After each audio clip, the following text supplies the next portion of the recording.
Have you ever found something that made you wish you could unsee it? Something that vaporized your entire reality in a single heartbeat? For me, it was a small, leather-bound diary tucked away in the back of my wife Sarah's closet behind a stack of old yearbooks.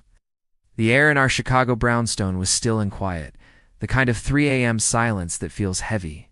I wasn't looking for anything, just putting away a blanket.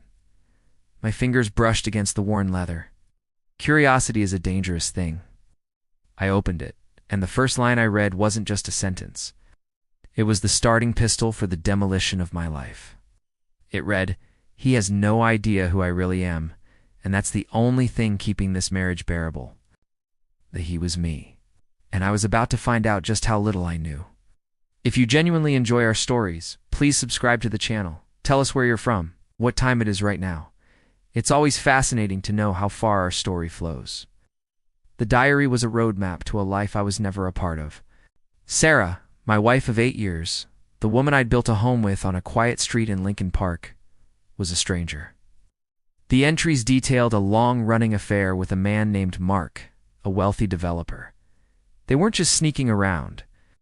They were building a future. My life with her was described as a convenient cover, stable foundation from which she could launch her real ambitions. I felt a cold humiliation wash over me, colder than any Lake Michigan wind. Every "I love you," every shared laugh, every future plan we'd made was a lie. A carefully constructed piece of theater for an audience of one. Her behavior over the past year suddenly snapped into focus. The late nights she blamed on work, the hushed phone calls she'd take in the other room. The way she'd started looking at me with a kind of detached pity. She wasn't just cheating, she was managing me. The discovery began slowly, a trickle before the flood. A credit card receipt from the Waldorf Astoria I found in her coat pocket, for a night she was supposedly at a conference in Evanston. Text messages I glimpsed on her phone screen. It's not from Jessica from work, but from a number saved under a generic name, filled with language no one uses with a colleague. She became a master of manipulation, turning my questions back on me. "I can't believe you don't trust me." Her eyes, once warm, turned to ice. She and Mark felt untouchable, wrapped in their arrogance and my ignorance. The night I truly broke was after a dinner with friends. She'd spent the whole night texting under the table, smiling at her phone. When I confronted her in the car on the way home, she just stared out the window at the glittering Chicago skyline and said, "You're being emotional. It's exhausting." I went home, walked into my own bathroom, and sobbed until I had nothing left. That was the end of the man I was. New one was born in that moment, someone colder, more strategic. My grief turned to fuel. I spent the next 6 months living a double life, just as she had. By day, I was the loving, slightly oblivious husband. By night, I was a detective. I hired a private investigator who documented their meetings at a discreet hotel just off Rush Street. I made copies of her diary, every single damning page.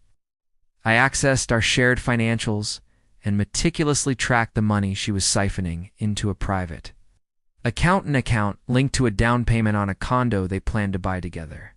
I found the emails, the travel itineraries for trips she told me were for business. I was building a fortress of evidence, each document a stone, each photo a brick. The legal trap was the easy part. I consulted a shark of a divorce attorney who looked at my evidence with a grim smile. The social trap was more delicate. Sarah was a rising star in the city's philanthropic scene, the chair of a major charity gala. Her image was everything. That would be her downfall. The night of the gala was the climax of my 6-month production. It was held at a grand ballroom overlooking the city. Sarah was radiant in a designer gown, gliding through the room, accepting praise for her tireless work. Mark was there, her smug co-conspirator, playing the part of a generous donor. I waited until she was on stage, giving her keynote address, speaking about the importance of trust and integrity. As she paused for applause, the large screens on either side of the stage, which were supposed to be showing a slideshow of the charity's work, flickered, and then it started. A photo of her and Mark kissing in a hotel lobby, screenshot of a text message where she called our marriage a sham, a bank statement showing the transferred funds. Page after page from her diary, her own handwriting projected for hundreds of her peers to see. A collective gasp sucked the air out of the room. I watched her face collapse, the color draining away, her mask of perfection shattering into a million pieces. She looked for me in the crowd, her eyes wide with horror and disbelief. I just stood there, holding her gaze, my expression completely blank. She was ruined. The charity board fired her the next day. Her social circle evaporated overnight. The divorce was brutal and swift. Evidence was so overwhelming she had no choice but to accept the terms, which left her with nothing but her own secret bank account, now drained by legal fees. Mark, whose reputation was also tarnished, abandoned her the moment the scandal broke. She lost the life she had with me, and the one she was trying to build was incinerated before it even began. I sold the brownstone and moved out of the city.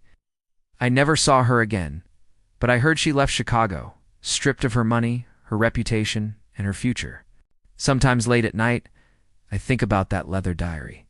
It was a book of lies that in the end revealed a terrible truth. My revenge wasn't loud or explosive. It was a quiet, complete erasure. She wrote her own ending, just made sure she had to read it at the end.